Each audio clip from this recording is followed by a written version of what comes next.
Israel की सेना उत्तरी गाजा में अब तक का सबसे बड़ा हमला कर सकती है, वो तैयारी कर रही है। कल 7 नवंबर है और इससे ठीक एक महीने पहले 7 अक्टूबर को ही हमास के आतंकवादियों ने इजराइल पर हमला किया था, जिसमें लगभग 1,500 लोग मारे गए थे। और अब इजराइल की सेना भी इस हमले के एक महीने के बाद 7 तारीख को ही गाजा शहर पर अब तक का सबसे बड़ा हमला करने की योजना बना रही है, जिसके लिए उसने उत्तरी गाजा के गाजा शहर को चारों तरफ से घेरकर उसे उत्तर और दक्षिण 2 भागों में बांट दिया है और 40,000 से ज्यादा सैनिक और सैकड़ों टैंक गाजा सिटी में हमास के ठिकानों पर हमला करने के लिए उस समय बिल्कुल तैयार बैठे हैं। तो 7 अक्टूबर हमास का था और 7 नवंबर शायद इजराइल का होगा। इस युद्ध को अब लगभग एक महीना पूरा हो चुका है, जिसमें अब तक 11,500 लोग मारे गए हैं, जिनमें 10,000 लोग गाजा के हैं और 1,500 लोग इजराइल के हैं। बड़ी बात यह है कि युद्ध शुरू होने के एक महीने के बाद भी इजराइल अपने 242 नागरिकों को हमास की कैद से छुड़ा नहीं पाया है और इनमें 30 छोटे छोटे बच्चे भी हैं। पिछले एक महीने में इजराइल इस युद्ध पर 4,30,000 रुपए खर्च कर चुका है। 4,30,000 रुपए खर्च हो चुके हैं, जबकि हमास का इस युद्ध पर अनुमानित खर्चा है 2,500 करोड़ रुपए।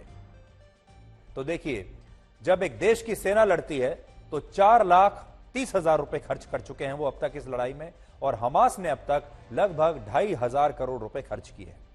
पिछले एक महीने में गाजा पट्टी के 15 लाख मुसलमान इस युद्ध में विस्थापित हो चुके हैं, यानी अपने अपने घरों को छोड़ने पर मजबूर हुए हैं। और विडंबना यह है कि दुनिया के किसी भी मुस्लिम देश ने अब तक इनमें से एक भी मुसलमान को अपने यहां पर शरण नहीं दी है। तो आज जो हम आपको बात बता रहे हैं, इस युद्ध से सीखने वाली बात क्या है, पूरी दुनिया देख रही है, पूरी दुनिया सबक ले रही है इस युद्ध से। एक बड़ी बात जो पूरी दुनिया ने देखी वो ये है कि मुस्लिम देशों ने अभी तक गाजा के लोगों को शरण नहीं दी है। अगर ये 57 मुस्लिम देश गाजा के इन 15 लाख मुसलमानों को अपने यहां शरण देते तो इनमें एक एक देश को सिर्फ 26,000 लोगों को ही अपने देश में शरण देनी होती, यानी हर देश का हिस्सा होता सिर्फ 26,000 शरणार्थी, अगर ये सबको बराबर बांट लेते। लेकिन इन मुस्लिम देशों ने गाजा के एक भी मुसलमान को अपने देश में शरण नहीं दी। बयानबाजी बहुत की, बाकी के आतंकवादियों को उकसाया कि आप भी इस लड़ाई में कूद जाइए, यह भी कहा कि इजराइल को हराना चाहिए, यह भी कहा कि मुस्लिम देशों को इकट्ठा हो जाना चाहिए, लेकिन शरण एक भी मुसलमान को नहीं दी। इस युद्ध की वजह से पिछले एक महीने में इजराइल के भी 2.5 लाख लोग विस्थापित हो चुके हैं, लेकिन गाजा की तुलना में इजराइल के इन विस्थापितों की दुनिया में कोई बात नहीं कर रहा। और ना ही जो 30 बच्चे हैं जो आज भी हमास के कैद में हैं, जो 242 नागरिक हैं जो आज भी हमास की कैद में हैं, उनके बारे में दुनिया बहुत ही कम बात कर रही है।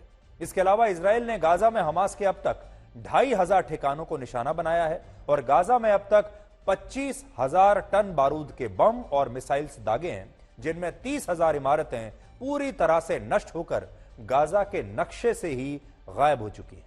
ये एक महीने का लेखा जोखा है। पिछले एक महीने में 451 ट्रक गाजा में मदद सामग्री लेकर पहुंचे हैं, लेकिन अलग अलग रिपोर्ट्स के मुताबिक हमास के आतंकवादी अब भी गाजा के लोगों का अनाज और तेल चोरी कर रहे हैं और मदद सामग्री भी उन तक नहीं पहुंचने दे रहे, और मुस्लिम देश इस पर भी पूरी तरह से चुप बैठे हैं। सबसे बड़ी बात यह है कि एक महीने के बाद भी दुनिया इस युद्ध में आतंकवाद के मुद्दे को लेकर आज भी पूरी तरह बटी हुई है। आतंकवाद की इकलौती एक परिभाषा पूरी दुनिया में अभी तक बन नहीं पाई है। आतंकवाद की परिभाषा हर देश के लिए अलग अलग है। ईरान, तुर्की, लेबनान, यमन और सीरिया समेत कई मुस्लिम देश अब खुलकर हमास का साथ दे रहे हैं, जबकि चीन और रशिया जैसे देशों ने भी गाजा में इजराइल के हमलों का खुलकर विरोध किया है। अब हम आपको यह बताते हैं कि एक महीने के बाद इस युद्ध से 5 बड़ी बातें क्या सीखी जा सकती हैं। पहली सीख यह है कि आजकल जो युद्ध लड़े जाते हैं उनमें किसी की हार या जीत नहीं होती, बल्कि अब हर युद्ध का परिणाम एक ही होता है और वो होता है सीज फायर। इजराइल और हमास के बीच चल रहे इस युद्ध में भी सीज फायर की स्थितियां ही बन रही हैं और पिछले 1 साल 8 महीने से यूक्रेन और रशिया के बीच जो युद्ध चल रहा है वो युद्ध भी शायद सीज फायर पर जाकर ही रुकेगा, यानी आखिर में दोनों के बीच में समझौता ही होगा। आपको याद होगा पुराने जमाने में जब दो सेनाएं लड़ा करती थीं तो एक की जीत होती थी और दूसरे की हार होती थी, लेकिन आजकल के जो युद्ध है उसमें स्पष्ट जीत और हार किसी की नहीं होती और अंततः सीज फायर समझौता ही करना पड़ता है। रशिया ने शुरुआत में कहा था कि वो कुछ ही दिनों की बात है, कुछ हफ्तों की बात है, यूक्रेन को खत्म कर देगा, यूक्रेन को जीत लेगा। आज देख लीजिए 2 साल होने वाले हैं, लेकिन ऐसा कुछ नहीं हो पाया। यही बात इजराइल ने भी कही थी कि वो बहुत जल्दी हमास को मिट्टी में मिला देगा, अपने नागरिकों को वहां से छुड़ा लेगा, लेकिन 1 महीना हो चुका है और आप देख लीजिए कितना नुकसान हुआ। तो पहली बात तो यह है। दूसरी बात, इस युद्ध से यह भी पता चलता है कि अब युद्ध सिर्फ 2 देशों और 2 देशों की सेनाओं के बीच नहीं होते, बल्कि अब ऐसे युद्ध में नॉन स्टेट एक्टर्स की भूमिका बहुत बड़ी हो गई है। यह युद्ध क्यों खास है? इसलिए खास है क्योंकि एक तरफ इजराइल की सेना लड़ रही है और दूसरी तरफ कोई सेना नहीं है बल्कि आतंकवादियों की फौज है। एक तरफ वर्दी वाली सेना है और दूसरी तरफ बिना वर्दी वाले आतंकवादी हैं, जिन्हें कुछ देशों का समर्थन प्राप्त है। इजराइल पिछले 1 महीने से हमास के खिलाफ युद्ध लड़ रहा है, जो कोई देश नहीं है बल्कि सिर्फ एक आतंकवादी संगठन है। और हमास की मदद करने वाले हिजबुल्लाह और हुती भी आतंकवादी संगठन ही माने जाते हैं और इन सब के पीछे अलग अलग देश हैं जो इन्हें रिमोट कंट्रोल से संचालित करते हैं। तो ये अपने आप में एक अनोखे तरह का युद्ध है। तीसरी और सबसे बड़ी सीख यह है कि इस युद्ध ने यह बताया कि दुनिया अब भी आतंकवाद को लेकर पूरी तरह से बटी हुई है और दुनिया आतंकवाद पर आज भी कंफ्यूज्ड है। आज इस दुनिया में हमास को आतंकवादी संगठन मानने वाले भी देश हैं और हमास को क्रांतिकारी मानने वाले भी अलग देश हैं और उसके आतंकवादियों को स्वतंत्रता सेनानी बताने वाले भी देश हैं, जिससे यह समझ सकते हैं आप कि दुनिया अब भी आतंकवाद को लेकर पूरी तरह से कंफ्यूज्ड है। आज भी कोई यह कह नहीं सकता कि हमास क्या है। हमास क्रांतिकारी है, हमास स्वतंत्रता सेनानी है, हमास के आतंकवादी हैं, ये क्या है? और दुनिया इन सब में बटी हुई है, यानी आतंकवाद की कोई एक परिभाषा आज भी दुनिया के सामने नहीं है।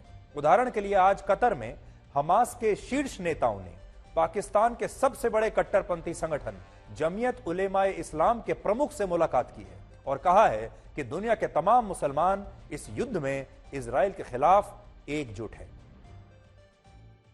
तो ये जो युद्ध है पिछले 1 महीने से जो चल रहा है, ये एक धर्म युद्ध है। चौथी बात यह कि इस युद्ध ने इजराइल के प्रधानमंत्री बेंजामिन नेतन्याहू, दुनिया भर के वॉर एक्सपर्ट्स और रक्षा विशेषज्ञों को गलत साबित कर दिया है।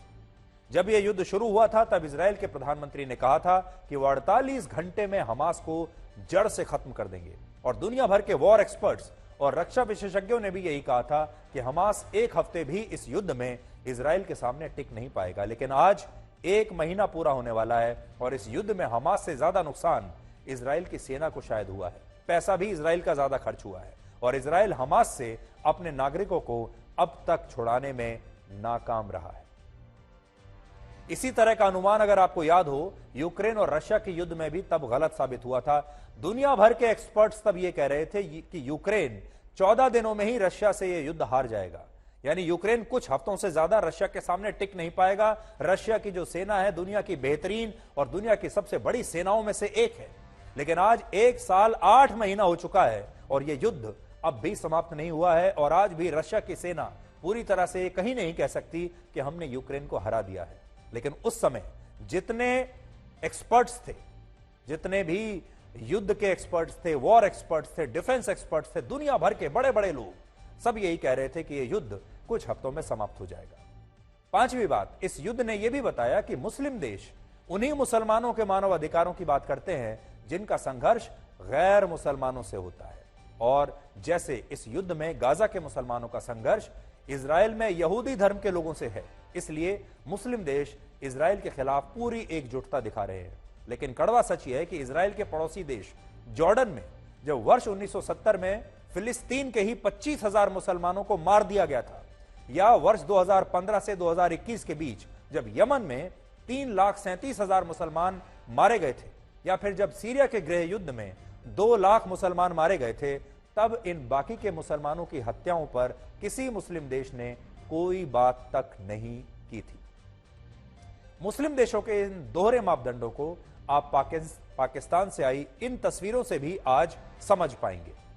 आज पाकिस्तान के इस्लामाबाद में फिलिस्तीन और हमास के समर्थन में एक बहुत बड़ी रैली हुई है, जिसमें 10,000 से ज्यादा लोगों ने इजराइल को पूरी तरह से खत्म करने के नारे लगाए और कहा कि पाकिस्तान के मुसलमान गाजा के मुसलमानों की रक्षा करने के लिए इस युद्ध में लड़ना चाहते हैं और दुनिया के सारे सच्चे मुसलमान गाजा के मुसलमानों के साथ हैं। यह पाकिस्तान की तस्वीर है, आप देख लीजिए। पाकिस्तान के मुसलमान एकजुट हो रहे हैं फिलिस्तीन में अपने भाई बहनों के लिए। अब सोचिए, जब पाकिस्तान ने अफगानिस्तान के लाखों मुसलमानों और छोटे छोटे बच्चों और महिलाओं को पाकिस्तान छोड़ने के लिए मजबूर किया, तब इन्हीं मुसलमानों के लिए कोई रैली नहीं हुई। लेकिन गाजा के मुसलमानों के लिए आज इस्लामाबाद में हजारों लोग सड़कों पर उतर आए और इसका कारण सिर्फ इतना है कि गाजा में मुसलमानों का संघर्ष इजराइल के यहूदियों से है। यह धर्म युद्ध है और पाकिस्तान में अफगानिस्तान के मुसलमानों पर अत्याचार करने वाले लोग गैर मुस्लिम नहीं हैं, लेकिन ये इस्लाम धर्म को मानने वाले ही लोग हैं। इसलिए पूरी दुनिया और पाकिस्तान के मुसलमान अफगानिस्तान के मुसलमानों के मानवाधिकार पर बिल्कुल चुप बैठे हैं। तो साफ आप देख सकते हैं कि पाकिस्तान के इन मुसलमानों की हमदर्दी गाजा के मुसलमानों के लिए तो है, लेकिन अफगानिस्तान के मुसलमानों के लिए नहीं है।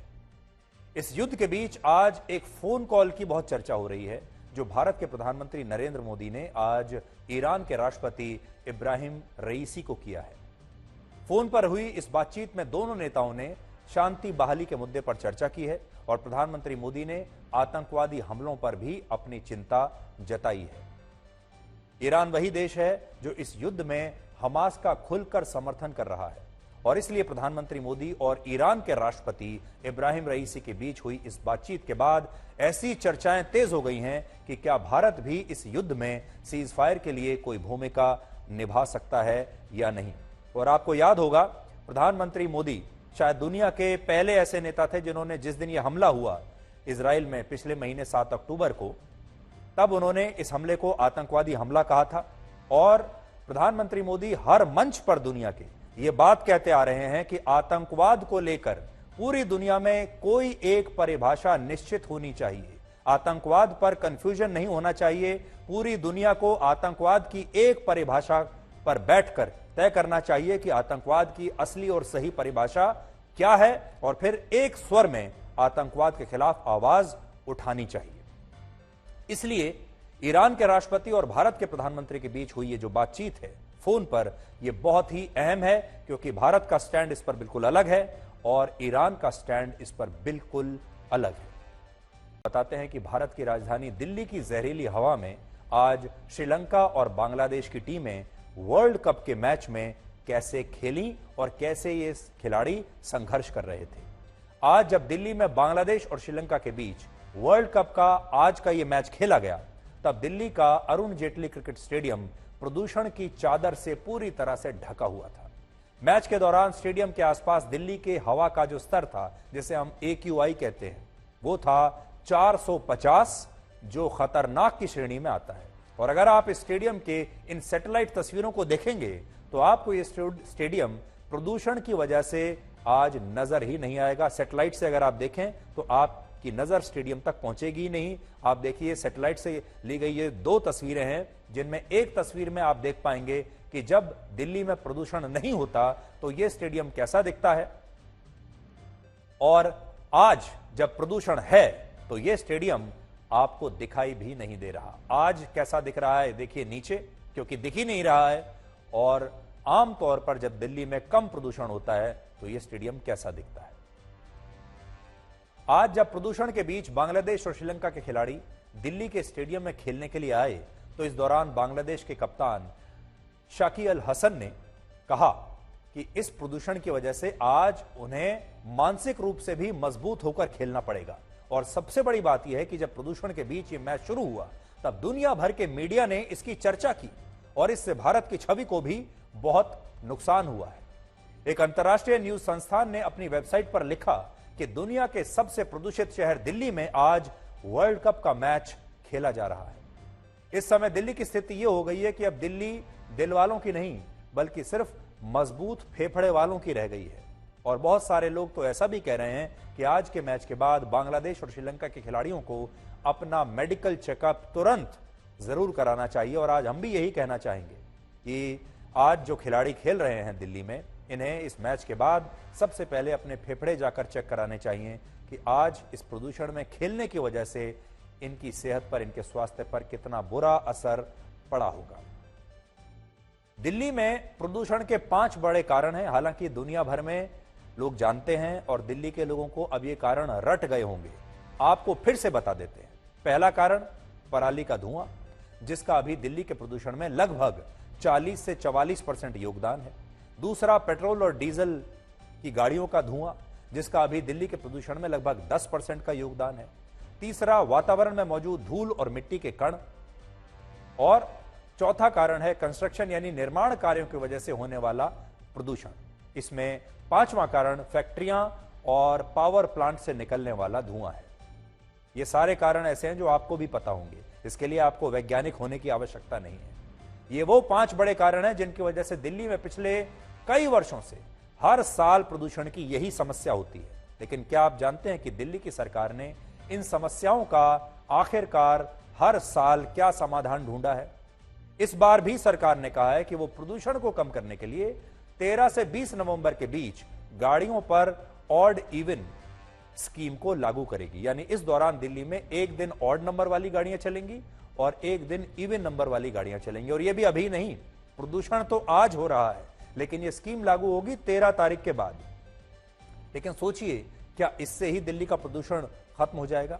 बहुत सारे अध्ययन कहते हैं कि ऑड इवन से दिल्ली में प्रदूषण पर ना के बराबर असर होता है और यह बात सरकार भी जानती है। लेकिन इसके बावजूद वो ऑड इवन से आगे अब तक सोच नहीं पा रही और उसके सामने यही समाधान वो निकालते हैं कि दिल्ली को बंद कर दो और ट्रैफिक कम कर दो। लोगों को कहो कि दफ्तर ना जाएं, काम छोड़ दें, बंद कर दें, कंस्ट्रक्शन बंद कर दें, फैक्ट्रियां बंद कर दें, स्कूल बंद कर दें। सरकार ने दूसरा समाधान निकाला कि उसने अब 6ठी से 11वीं तक के छात्रों को भी स्कूल आने से मना कर दिया, यानी स्कूल बंद कर दिए इन बच्चों के लिए। लेकिन सोचिए, क्या बच्चों के स्कूल नहीं जाने से प्रदूषण कम हो जाएगा और क्या हमेशा के लिए कम हो जाएगा? सरकार ने जो तीसरा हल निकाला है वो है अब दिल्ली में सभी तरह के निर्माण कार्यों पर रोक लगेगी। सच ये है कि अब निर्माण कार्यों पर रोक लगाने का भी कोई फायदा नहीं है, क्योंकि अब अगर ये काम बंद भी रहते हैं तो हवा में जो पहले से मौजूद प्रदूषण है वो इससे भी कम होने वाला नहीं। और अब शायद दिल्ली के लोग भी समझ गए हैं कि सरकार प्रदूषण से उनकी जान बचाने के लिए कुछ नहीं करेगी। दिल्ली में पिछले सिर्फ एक हफ्ते में एयर प्यूरिफायर्स की बिक्री में लगभग 200% की वृद्धि हुई है, जिससे यह पता चलता है कि दिल्ली के लोगों को अब सरकार से कोई उम्मीद नहीं और वो प्रदूषण से अपनी जान बचाने के लिए अब खुद के पैसे से ही एयर प्यूरिफायर खरीद रहे हैं, जिनकी कीमत 5,000 रुपए से 2 लाख रुपए के बीच कुछ भी हो सकती है। और सरकार भी आपसे क्या कह रही है? सरकार कह रही है काम बंद कर दो, स्कूल बंद कर दो, कंस्ट्रक्शन बंद कर दो, फैक्ट्रियां बंद कर दो, सब कुछ बंद करो, अपने घरों को खिड़की दरवाजे बंद करो और एयर प्यूरिफायर चलाकर अपने अपने घरों में बैठ जाओ। सरकार एक तरीके से यह कहने की कोशिश कर रही है। हालांकि दिल्ली की सरकार ने आज IIT कानपुर को एक प्रस्ताव भेजा है, जिसमें सरकार ने कहा है कि वो दिल्ली में आर्टिफिशियल रेन कराकर प्रदूषण से लोगों को राहत दिलाना चाहती है। आर्टिफिशियल रेन को हिंदी में आप कृत्रिम वर्षा भी कहते हैं, जो क्लाउड सीडिंग की एक प्रक्रिया से होती है।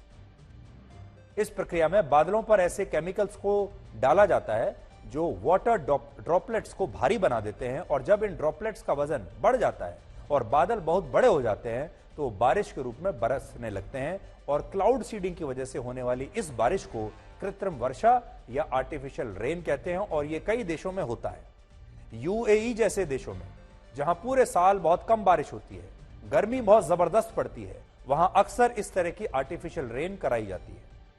चीन में भी प्रदूषण के स्तर को कम करने के लिए राजधानी बीजिंग में क्लाउड सीडिंग की मदद से बारिश कराई जाती है। और चीन तो अब इतना आगे निकल गया है कि वो इस प्रक्रिया की मदद से वहां कई विलुप्त होती नदियों को भी पुनर्जीवित करने की योजना बना रहा है और पश्चिमी देशों में भी इस प्रक्रिया का काफी इस्तेमाल होता है। आज फ्रांस में अगर कोई व्यक्ति यह कहता है कि उसकी शादी वाले दिन बारिश हो, या वो ये चाहता है कि उसकी शादी वाले दिन या किसी और महत्वपूर्ण मौके पर बारिश ना हो, तो वहां ऐसी कई कंपनियां काम कर रही हैं जो क्लाउड सीडिंग के जरिए आर्टिफिशियल रेन भी करा सकती हैं और वहां 1-2 दिन के लिए बारिश को होने से रोक भी सकती है। भारत में भी राजस्थान, महाराष्ट्र, कर्नाटक और आंध्र प्रदेश जैसे राज्यों में क्लाउड सीडिंग की मदद से उन इलाकों में बारिश कराई गई है जहां सूखा पड़ने से हालात काफी गंभीर हो गए थे। यानी भारत में भी इससे पहले यह हो चुका है और ये भारत के लिए भी कोई नई बात नहीं है। लेकिन बड़ी बात यह है कि अगर दिल्ली की सरकार चाहे तो अपने विज्ञापनों पर होने वाले खर्च में कटौती करके आसानी से दिल्ली में आर्टिफिशियल रेन करा सकती है। अब खर्चा देखिए कितना है। 1 वर्ग किलोमीटर के इलाके में आर्टिफिशियल रेन कराने का खर्च 1 लाख रुपए है। दिल्ली का कुल क्षेत्रफल 1483 वर्ग किलोमीटर है। यानी दिल्ली में अगर एक बार कृत्रिम बारिश कराई जाती है तो इसका खर्च 15 करोड़ के आसपास होगा और इससे दिल्ली के लोगों को प्रदूषण से 5 से 7 दिन तक तुरंत राहत मिल सकती है। वर्ष 2021 में दिल्ली सरकार ने खेतों में पराली को डिकम्पोज करने के लिए पूसा इंस्टीट्यूट से 40,000 रुपए के जो केमिकल्स खरीदे थे, उनके विज्ञापनों पर ही अरविंद केजरीवाल की सरकार ने 15 करोड़ 80 लाख रुपए खर्च कर दिए और इन सभी विज्ञापनों पर मुख्यमंत्री अरविंद केजरीवाल की एक बड़ी सी तस्वीर लगी होती थी। लेकिन अब अरविंद केजरीवाल चाहें तो वो विज्ञापनों पर खर्च होने वाले इस पैसे में थोड़ी कटौती करके दिल्ली में आर्टिफिशियल रेन करा सकते हैं और दिल्ली में लोगों को प्रदूषण से राहत दिला सकते हैं। जो एक्सपर्ट्स मीटिंग मैंने 12 तारीख को की थी उसमें आईआईटी कानपुर के एक्सपर्ट्स आए थे। उन्होंने एक प्रेजेंटेशन दिया। उस प्रेजेंटेशन में जो है कि उन लोगों ने जहां पे बारिश नहीं होती है नेचुरल वर्षा के समय में, वहां पे उन्होंने एक्सपेरिमेंट किया है। तो हमने उनसे ये रिक्वेस्ट की है कि दिल्ली में विंटर के समय में, क्योंकि वायुमंडल में मॉइस्चर कितना है वो उसके लिए इंपॉर्टेंट है, तो दिल्ली के लिए हमने उनसे रिक्वेस्ट की है कि अगर कोई वो दिल्ली स्पेसिफिक अगर एक प्रेजेंटेशन वो तैयार करें तो फिर मुख्यमंत्री जी के साथ हम उस पर डिस्कस करेंगे उस प्रेजेंटेशन के साथ, और अगर क्या क्या उसमें संभावनाएं बनती हैं फिर उसको एक्सप्लोर करेंगे। तो हम तो ये कहेंगे कि इस समस्या को पुराने जमाने के समाधानों की आवश्यकता नहीं है। अभी तक जो दिल्ली सरकार की या अलग अलग सरकारों ने जिस भी तरह से प्रदूषण की समस्या का समाधान खोजने की कोशिश की है, ये सब पुराने जमाने के सॉल्यूशंस हैं। अब इससे कुछ फायदा होने वाला नहीं है। प्रदूषण का समाधान ये नहीं है कि सब कुछ काम, दफ्तर, स्कूल, गाड़ियां, फैक्ट्रियां, कंस्ट्रक्शन बंद करके अपने घर में बैठ जाएं। इसे नए तरीके से इसे निपटाना होगा और एक नया तरीका यह हो सकता है कि कृत्रिम बारिश दिल्ली में या ऐसे इलाकों में कराई जाए जिससे तुरंत आपको लॉन्ग टर्म नहीं लेकिन शॉर्ट टर्म रिलीफ जरूर मिलेगा। हम आपको छत्तीसगढ़ की कहानी बताएंगे जहां कल पहले चरण में विधानसभा की 90 में से 20 सीटों पर वोट डाले जाएंगे। छत्तीसगढ़ भारत के उन 4 राज्यों में से एक है जहां कांग्रेस पार्टी की पूर्ण बहुमत की सरकार है और एक राज्य के तौर पर छत्तीसगढ़ सिर्फ 23 वर्ष पुराना है, यानी बहुत ही नया राज्य है। वर्ष 2000 में मध्य प्रदेश से अलग होकर छत्तीसगढ़ नया राज्य बना था और तब से छत्तीसगढ़ में 2 ही पार्टियों की सरकारें बनती आई हैं और ये हैं बीजेपी और कांग्रेस। 23 वर्षों में लगभग 15 वर्षों तक यहां बीजेपी की सरकार रही और 8 साल तक यहां पर कांग्रेस की सरकार रही है। छत्तीसगढ़ के पहले मुख्यमंत्री अजीत जोगी थे जिन्होंने कांग्रेस की सरकार का नेतृत्व किया था शुरुआत में, जबकि मौजूदा समय में छत्तीसगढ़ में कांग्रेस की ही सरकार है और मुख्यमंत्री हैं भूपेश बघेल। भूपेश बघेल अभी 62 वर्ष के हैं और कांग्रेस के मुख्यमंत्रियों में सुखविंदर सिंह सुक्खू के बाद सबसे कम उम्र भूपेश बघेल की है। राजस्थान के मुख्यमंत्री अशोक गहलोत 72 वर्ष के हैं। कर्नाटक के मुख्यमंत्री सिद्धारमैया 75 वर्ष के हैं, जबकि हिमाचल प्रदेश के मुख्यमंत्री सुखविंदर सिंह सुक्खू 59 वर्ष के ही हैं। छत्तीसगढ़ में कल पहले चरण में 20 सीटों पर वोट डाले जाएंगे और इनमें भी ज्यादातर सीटें नक्सल प्रभावित इलाकों में हैं। 2018 के यानी पिछले विधानसभा चुनाव में कांग्रेस ने इन 20 सीटों में से 17 सीटें जीती थी, जबकि बीजेपी को सिर्फ 2 सीटें मिली थी। यानी इस चरण की वोटिंग बीजेपी के लिए बहुत महत्वपूर्ण होने वाली है क्योंकि पिछली बार बीजेपी की पकड़ इन सीटों पर बड़ी ढीली थी। छत्तीसगढ़ में दूसरे चरण के लिए 17 नवंबर को वोटिंग होगी जिसमें बाकी की 70 सीटों पर वोट डाले जाएंगे। पिछले चुनाव में कांग्रेस को छत्तीसगढ़ में जबरदस्त जीत मिली थी। उस समय 90 में से 68 सीटों पर कांग्रेस जीती थी, 90 में से 68, जबकि बीजेपी को सिर्फ 15 सीटें मिली थी। यानी बीजेपी साफ हो गई थी, बहुत बुरी तरह से उखड़ी थी इस राज्य में। पिछली बार कांग्रेस को छत्तीसगढ़ में 43% वोट मिले थे, जबकि बीजेपी को 33% वोट मिले थे। यानी बीजेपी कम से कम 10% का अंतर है दोनों के बीच में। हालांकि 2013 के विधानसभा चुनाव में दोनों पार्टियों के बीच सिर्फ 1% का ही अंतर था। छत्तीसगढ़ में कल पहले चरण के लिए 20 सीटों पर 223 उम्मीदवारों के लिए वोट पड़ेंगे, लेकिन आपको जानकर हैरानी होगी कि इन 223 उम्मीदवारों में से 46 उम्मीदवार करोड़पति हैं और 26 उम्मीदवारों के खिलाफ आपराधिक मामले दर्ज हैं और 16 उम्मीदवारों के खिलाफ तो रेप और हत्या के भी गंभीर आपराधिक मामले दर्ज हैं। और छत्तीसगढ़ में कुल वोटर्स की संख्या है लगभग 2 करोड़। तो वोटिंग से पहले हमने आपको एक छत्तीसगढ़ के बारे में एक क्विक अपडेट दे दिया, जिससे आपको छत्तीसगढ़ से आपका एक परिचय हो जाए। एक ऐसा सवाल जिसके बारे में पूरे देश में चर्चा है कि वो ये कि क्या विराट कोहली सचिन तेंदुलकर के बाद क्रिकेट के नए भगवान बनेंगे और विराट और सचिन में से ज्यादा महान कौन है। कल अपने जन्मदिन पर विराट कोहली ने सचिन तेंदुलकर के 49 वनडे शतकों की बराबरी कर ली, जो कि सचिन का वर्ल्ड रिकॉर्ड था। सचिन ने 452 पारियों में 49 शतक बनाए थे, जबकि विराट कोहली ने 49 शतक में सिर्फ 277 पारियां ही खेली हैं। यानी सचिन के मुकाबले काफी जल्दी उन्होंने 49 शतक बनाए हैं। सचिन ने दशकों तक अपने कंधों पर देशवासियों की उम्मीद का बोझ उठाया है और जब वर्ष 2011 में भारत ने वनडे इंटरनेशनल मैचेस का वर्ल्ड कप जीता, तब टीम इंडिया के खिलाड़ियों ने उन्हें अपने कंधों पर उठाकर उन्हें पूरा सम्मान दिया था। आज ये तस्वीर हम खास तौर पर आपको दिखाना चाहते हैं। उस वक्त अपने आदर्श को कंधों पर उठाने वाले विराट कोहली के मात्र 5 शतक थे और 2011 में जब वर्ल्ड कप जीता था भारत ने, तब विराट कोहली ने अपने आदर्श सचिन तेंदुलकर को अपने कंधों पर उठाया था और तब यह कहा जाता था कि सचिन ने इतने वर्षों दशकों तक भारतीय क्रिकेट को अपने कंधों पर उठाया, तो आज क्या भारत की टीम को सचिन को अपने कंधों पर नहीं उठाना चाहिए। और आज वही विराट कोहली 49 शतकों के साथ सचिन के साथ कंधे से कंधा मिलाकर खड़े हैं, यानी उन्होंने अपने ही आदर्श के रिकॉर्ड की बराबरी की है। विराट कोहली की इस उपलब्धि से सचिन भी बेहद खुश हैं। उन्होंने बेहद रोचक अंदाज में विराट कोहली को बधाई देने के साथ अपना रिकॉर्ड तोड़ने के लिए शुभकामनाएं दी हैं और 50 साल के सचिन तेंदुलकर ने कहा कि उन्हें 49 से 50 का होने में 365 दिन लगे, लेकिन मैं चाहता हूं कि आप जल्द से जल्द 49 से 50 शतकों पर पहुंचकर मेरा रिकॉर्ड तोड़ दें। सचिन की शुभकामनाओं पर विराट कोहली ने कहा कि मैं उन्हें देखकर बड़ा हुआ हूं देखते देखते, और मैं उनकी बराबरी कभी नहीं कर सकता।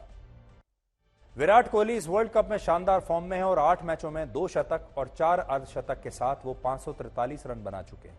विराट कोहली 100 से ज्यादा की एवरेज से रन बना रहे हैं और सबसे दिलचस्प बात यह है कि शतकों के अर्धशतक के मुआयने पर खड़े विराट कोहली की रनों की भूख लगातार बढ़ती जा रही है।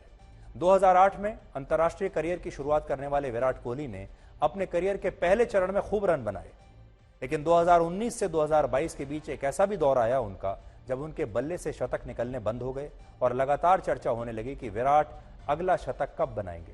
लेकिन 2022 से एक बार फिर उनके बैट से रन निकलने शुरू हुए और ये लगातार जारी है। और विराट कोहली के रन बनाने की आदत में कोई अंतर नहीं आया, लेकिन अंतर यह आया है कि उनका स्वभाव थोड़ा पहले से बदला है। वो जैसे जैसे रनों के पहाड़ पर चढ़ते गए, उनके अंदर अब विनम्रता आती गई।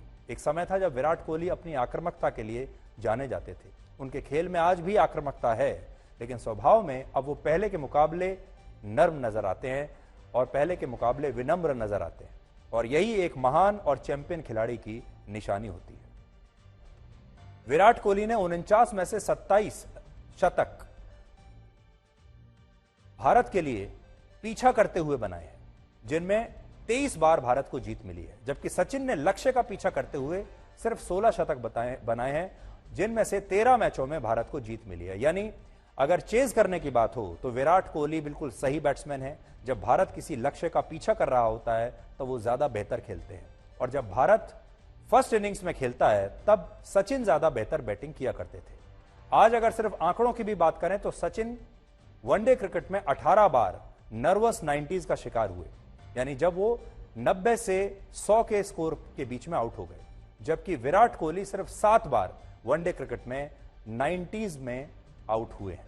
लेकिन बड़ी बात यह है, और वो जाहिर भी है, कि आज लोग दोनों की तुलना कर रहे हैं। एक को किंग कोहली कहते हैं और दूसरे को मास्टर ब्लास्टर कहते हैं या क्रिकेट का भगवान कहते हैं। अब दोनों में से महान कौन है? कई बार आंकड़े कुछ और तस्वीर कहते हैं और आपका दिल कुछ और तस्वीर दिखाता है, और विराट कोहली और सचिन के बीच भी बिल्कुल ऐसा ही है। सचिन ने वर्षों और दशकों तक भारत के क्रिकेट को, भारतीय टीम को अपने कंधों पर उठाया है। एक जमाना था जब सचिन तेंदुलकर ही भारतीय क्रिकेट का चेहरा बन गए थे। जब वो आउट होते थे तो लोग अपना टीवी बंद कर दिया करते थे। जब वो खेलने के लिए बाहर निकलते थे तो पूरे स्टेडियम में सिर्फ सचिन का नाम गूंजता था। और सचिन, जैसा कि कहते हैं, भारत के 100 करोड़ लोगों की उम्मीदों का बोझ अपने कंधों पर रखते रखते उन्होंने न जाने कितनी बार भारत को जिताया है और क्रिकेट का दूसरा नाम सचिन बन गए थे। और यह जिम्मेदारी आसान नहीं थी। सचिन ने इसे कर्तव्य के तौर पर निभाया है और इसीलिए सचिन की जो छवि है आज भारत में, वो एक खिलाड़ी से कहीं ज्यादा की है। और सचिन से जो उम्मीदें भी जो थी वो ऐसी थी कि इंसानों से आप वैसी उम्मीद नहीं कर सकते, और इसीलिए उन्हें गॉड ऑफ क्रिकेट कहा जाता था, क्रिकेट का भगवान कहा जाता था। वो दौर अलग था। उस जमाने में सचिन जैसा खिलाड़ी होना, उनकी बैटिंग को देखना, और जितने खूबसूरती से वो बैटिंग किया करते थे, ऐसा लगता था जैसे कोई खिलाड़ी नहीं, कोई आर्टिस्ट क्रिकेट के मैदान पर खेल रहा है। ऐसा लगता था जैसे कोई पेंटर पेंटिंग बना रहा है क्रिकेट के मैदान पर। और अगर आप परफेक्शन की बात करें तो उससे ज्यादा परफेक्शन आपको देखने को नहीं मिलेगा। उनके बैटिंग के वीडियोस देखते देखते न जाने कितने बड़े बड़े खिलाड़ी, महान खिलाड़ी बने हैं। इसलिए सचिन का जो ओहदा है, सचिन की जो स्थिति है आज क्रिकेट में, वो एकदम अलग है। चाहे रिकॉर्ड कुछ भी कहते रहें, आंकड़े कुछ भी कहते रहें, कोई भी सचिन को वहां तक छू नहीं सकता। और विराट कोहली भी आज यही कहते हैं कि चाहे वो सचिन का रिकॉर्ड तोड़ भी दें, लेकिन उसके बावजूद भी वो सचिन को अपना आदर्श मानते ही रहेंगे और वो भी सचिन तक कभी पहुंच नहीं पाएंगे, क्योंकि विराट कोहली का युग अलग है और सचिन का युग अलग है। इसलिए दोनों की तुलना नहीं हो सकती। आज जो लोग इनकी तुलना कर रहे हैं, लगातार लेख भी लिखे जा रहे हैं, हम सबसे यही कहेंगे कि दोनों महान खिलाड़ी हैं और दोनों की तुलना करना शायद ठीक नहीं होगा। विराट कोहली को अगर आप लें तो विराट कोहली ने भी अलग अलग दौर देखे हैं। एक दौर ऐसा था जब विराट कोहली को देखकर ऐसा लगता था कि एक नया सचिन क्रिकेट के मैदान पर आ गया है, जो बहुत तेजी से, सचिन से भी पहले सचिन के रिकॉर्ड्स को तोड़ देगा, और वो कर भी यही रहे थे। फिर अचानक से एक पैच ऐसा आया जब लोगों को लगने लगा कि विराट कोहली का जो करियर है अब वो सिमट कर रह गया है, शायद वो और आगे ऐसा खेल नहीं दिखा पाएंगे। उस समय उनके व्यवहार को लेकर भी चर्चा होती थी। फील्ड में उनका व्यवहार, फील्ड से बाहर उनका व्यवहार, उन्हें लेकर जो विवाद होते थे वो, फिर उनकी कप्तानी का जाना, और फिर एक ऐसा दौर आना जब शायद विराट कोहली के अपने शब्दों में वो कहते हैं कि वो अपने खेल को एंजॉय नहीं कर रहे थे। वो रन तो बना रहे थे लेकिन उन्हें मजा नहीं आ रहा था। वो एक दौर रहा कुछ साल का।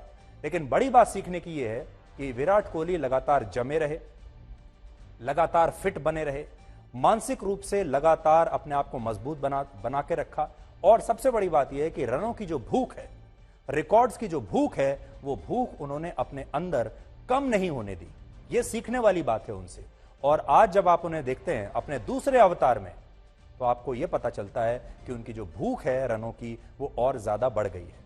एक और नया बदलाव जो लोग उनके बारे में देख रहे हैं वो ये कि अब वो पहले के मुकाबले कहीं ज्यादा विनम्र हो गए हैं। और किसी भी चैंपियन के लिए ये सबसे बड़ी बात होती है कि उसे विनम्र होना चाहिए। ये बात शायद विराट कोहली ने बाद में समझी होगी, लेकिन आज वो एक विनम्र खिलाड़ी के तौर पर दिखाई देते हैं। सचिन को अगर आप देखें तो सचिन हमेशा से बहुत अनुशासित खिलाड़ी रहे हैं और हमेशा विनम्र रहे हैं। तो अगर आपको कुछ सीखना है तो आप विनम्रता सचिन से सीख सकते हैं, और अगर आप सीखना चाहते हैं विराट कोहली से, तो रनों की लगातार जो भूख है किसी भी हद तक रन लेने की, वो आप विराट कोहली से सीख सकते हैं। और भारत बहुत भाग्यशाली है, भारत के लोग बहुत भाग्यशाली हैं कि उन्होंने सचिन का युग भी देखा है और अब वो विराट कोहली का युग देख रहे हैं। यानी उन्होंने मास्टर का युग भी देखा और अब वो किंग का युग देख रहे हैं। हम आपको एक वफादार और स्वामी भक्त कुत्ते की कहानी दिखाएंगे, और यह कहानी केरल के कुन्नूर से आई है। आज से लगभग 4 महीने पहले कुन्नूर के एक जिला अस्पताल में एक मरीज भर्ती हुआ था, जिसकी बाद में इलाज के दौरान मृत्यु हो गई।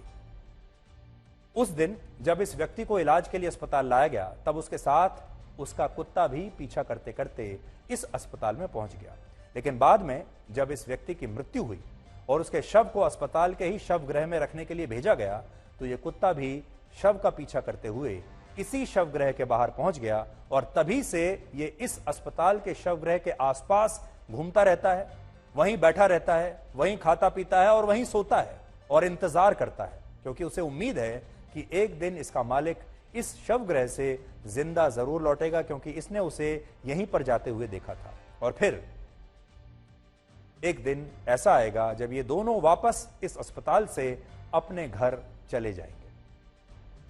अस्पताल के कर्मचारियों का कहना है कि इस शवगृह के 2 गेट हैं, जिसकी वजह से उस दिन ये कुत्ता अपने मालिक के शव को अस्पताल से बाहर ले जाते हुए देख नहीं पाया, क्योंकि उसे दूसरे दरवाजे से ले जाया गया था। और इस कुत्ते को आज भी यही लगता है कि इसका मालिक यहीं लेटा हुआ है, और इसलिए वो तब से लेकर आज तक लगातार यहीं है। और अस्पताल के स्टाफ ने इस कुत्ते का नाम अब रामू रख दिया है, और लोग भी अब इस कुत्ते को देखने के लिए इस अस्पताल में आते हैं और उन्हें इसकी वफादारी और इसके समर्पण को देखकर अपनी आंखों पर यकीन नहीं होता। देखिए, आज कलयुग है। आज जब इस कलयुग के दौर में लोग अपनों की शमशान में चिता ठंडी होने का भी इंतजार नहीं करते, संपत्ति में अपना हिस्सा मांगने के लिए खड़े हो जाते हैं। भाई भाई के साथ नहीं रहता, बच्चे अपने माता पिता को बुढ़ापे में छोड़ देते हैं। बहुत सारी संतानें आज अपने माता पिता को रखने के लिए तैयार नहीं। ऐसे समय में इस कुत्ते का अपने मालिक के लिए प्यार, समर्पण और वफादारी सबके लिए एक मिसाल है, और ये वो मिसाल है जो इंसानों में अब तक दिखाई नहीं देती।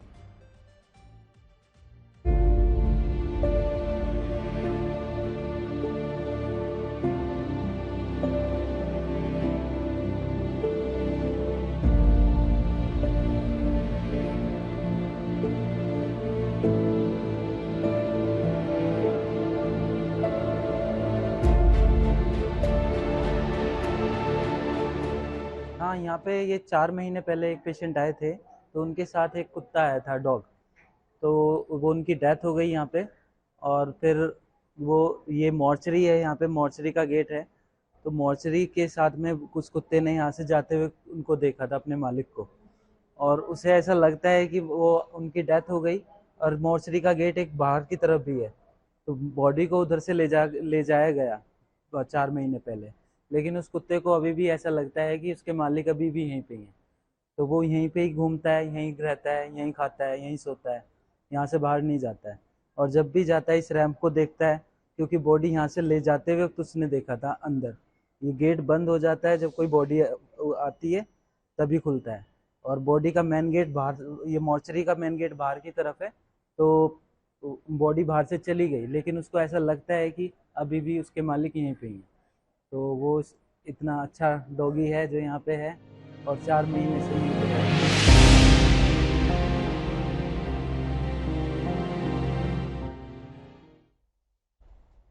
आज के इस कलयुग में लोग अक्सर ये शिकायत करते हैं कि उन्हें सच्चा प्यार नहीं मिलता। बहुत सारे लोग कहते हैं कि सच्चे दोस्त नहीं मिलते। और जैसा हमने आपको कहा कि ये तो ऐसा ज़माना है जब आजकल लोग अपने परिवारों के लोगों की भी शमशान में चिता ठंडी होने का भी इंतजार नहीं करते, उससे पहले ही घर आ जाते हैं। ऐसे समय में आप देखिए इस कुत्ते की कहानी, इस डॉग की कहानी देखिए, और कहा जाता है कि कुत्ता सबसे वफादार जानवर होता है, कुत्ता आपका सबसे सच्चा दोस्त होता है। और सोचिए, आज भी हमारे देश में 6 से 6.5 करोड़ डॉग्स इसी तरह सड़कों पर और गलियों में हैं, और ये इंतजार कर रहे हैं कि इन्हें कोई ऐसा ही परिवार मिल जाए, कोई ऐसा ही दोस्त मिल जाए, और कोई ऐसा ही रिश्ता इनका भी बन जाए किसी परिवार से। आज हम आप सबसे ये भी कहेंगे कि आप जो देख रहे हैं, ये जो कुत्ता है तो जानता नहीं कि इसका मालिक अब मर चुका है, लेकिन आज इसे भी एक नए परिवार की आवश्यकता है। तो हम तो यही चाहेंगे कि कोई ना कोई बहुत जल्द इस रामू नाम के कुत्ते को भी जल्दी से जल्दी कोई अडॉप्ट कर ले, कोई इसे भी एक नया घर दे और एक नया परिवार इन्हें दे दे। लेकिन इसके जैसे लाखों करोड़ों सच्चे दोस्त आज भी हमारे देश की सड़कों पर गलियों में घूम रहे हैं, जिन्हें एक और सच्चे इंसान दोस्त का इंतजार है, एक परिवार का इंतजार है, एक घर का इंतजार है। जिंदगी को अपनी पसंद के हिसाब से जिएं, क्योंकि दुनिया वालों की पसंद तो पल भर में बदल जाती है।